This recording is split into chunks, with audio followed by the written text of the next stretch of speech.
Luke chapter 1, verse number 5, the Bible says this: There was in the days of Herod, the king of Judea, certain priest named Zacharias, of the division of Abijah. His wife was of the daughters of Aaron, and her name was Elizabeth. And they were both righteous before God, walking in all the commandments and ordinance of the Lord, blameless. But they had no child, because Elizabeth was barren, and they were both well advanced in years. So it was that while he was serving, y'all say serving, as priest before the Lord, in the order of his division, according to the custom of the priesthood, his lot fell to burn incense. When he went into the temple of the Lord, and the whole multitude of people was praying outside at the hour of incense. Verse 11 says, Then an angel of the Lord appeared to him, standing on the right side of the altar of incense. And when Zacharias saw him, he was troubled, and fear fell upon him. But the angel said to him, Do not be afraid. Zacharias, your prayer is heard. And your wife Elizabeth will bear you a son. You shall call his name John.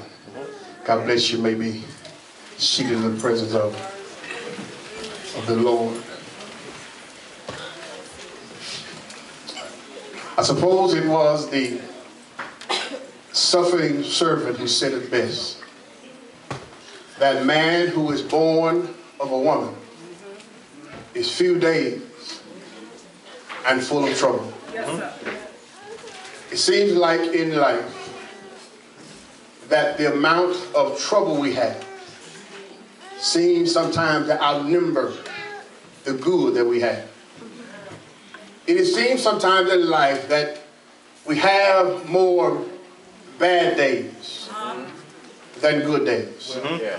Seems sometimes that we have more valleys than peaks.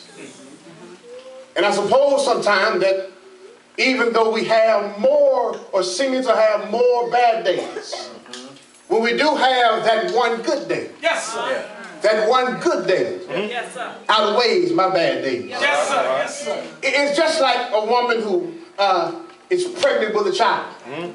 For 9 long months she suffers, she swells, she gains weight, her back hurts, her ankles swell, she has all kinds of pain for 9 whole months. Amen, Sister Bohanna. For 9 whole months she has all kinds of pain, only for one day to give birth to a child. And that one day of giving birth to a child outweighs all the 9 months that she suffered. So stop by here tonight just to tell you that we may have had some bad times this year. This year may have been filled with some bad days, some dark days, some dim days, some depressing days, some ignorant days, some not understanding days, some confusing days, some messed up days, some get on my nerve days. This year may have been filled with all kind of bad days. But I stopped by here to tell you that just tonight, because God's been so good to us, just because tonight that we're still living and breathing, just because tonight that God allowed us to be here in this place, just because tonight that you can see me and I can see you, just because tonight that I'm on top of dirt and dirt ain't on top of me, just because tonight I can see my 4 kids and they are right, and just because tonight that I can see my wife and she's okay, just because tonight, this night, outweighs all the year, all the hell that I've been through this year. So this night I can tell God thank you. But I recognize that it may have been rough and tough and tumbling and rumbling, but God is still good. Now, come here. I'm sorry, I didn't mean to. Come here. Let me, real quickly, Let me introduce you to Zacharias. Let me introduce you to Zacharias real quickly, because here it is. This man, he was a priest, he was a praiser, but he wasn't a parent. He was devoted, he was a disciple, but he wasn't a daddy. He was faithful, he was a follower, but he wasn't a father. The one thing that he wanted in life, he did not have. The one thing that he would solidify his status as a priest, he did not have. He had everything that he could ask for, but the one thing that he did not have that he wanted was a son. And so the Bible says that, can I give you the point real quickly? Let me give you the exegetical expostulation, the theological premises of the text in our sound. The theological premise of the text is that although Luke is careful to identify that he and his wife were very old, and he and his wife did not have any children, the text says that she was barren. Now, can I help you to understand that the only way, Dwight, that they would know that she was barren is that in all of the years that they were together, they kept going half on the baby. Watch out now. Go ahead. Okay, y'all. See, they did not have ultrasounds in that day to see if her tubes were all right. They did not have fertility clinics that they could go to and check was everything all right. They did not have all of the medicine that they could tell whether or not she could have a child. The only way they could know that she was barren and could not have a child was all the years they were together. They kept going half, and no baby came. And the text identifies that the three things that he did. He kept on trying, he kept on praying, and he kept on serving. He didn't get what he wanted, he didn't get what he asked for, but he kept on trying, he kept on praying, and he kept on serving. I can just stop right now and give you a lesson here. The Lord may not gave you what you asked for in 2012, and so in 2013. But what you need to do for the next year is that you keep on trying, you keep on praying, and you keep on serving. Watch the text here. Watch the text. It says here that he and his wife were faithful. They kept the Lord's commandments. They did everything the Lord said, but they still did not have a child. And so the text said that he kept on serving according to the order of his priesthood. And then one day he got to the church house. He got to the Lord's house, and as he was praying, an angel came and gave him a message, and he said, Zacharias, your prayer is heard. Yes, sir. And now you're going to have a child. See, here's why you can't stop trying, you can't stop praying, and you can't stop serving. Because you might miss out on the Lord's house one day, and the Lord just might send you your message to tell you that your prayer has been answered. And so if you stop trying, and you stop praying, and you stop serving, it just might delay your blessing. Can I give y'all one theological flaw that we have? We have one theological flaw that God says no. Okay, y'all got quiet there. There is a theological flaw in that God just says no. I believe that God says not this or not yet. Okay, y'all.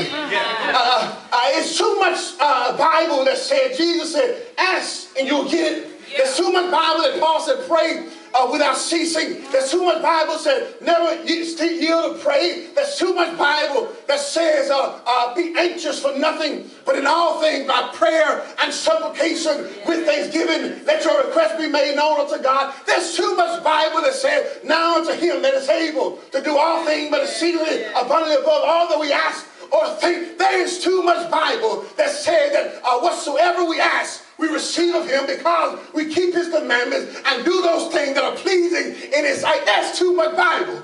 In Luke 18, where it shows the widow being persistent in her prayer, there is too much Bible showing the friend at midnight being persistent in asking for help. There is too much Bible where Jesus said that men are always to pray. There is too much Bible where Paul said, I would above all things that men lift up holy hands without wrath and doubting and praying. There's too much Bible to tell us to pray, and God gonna say no. Yes, sir. Yes, sir. God says, not yet. Yes, sir.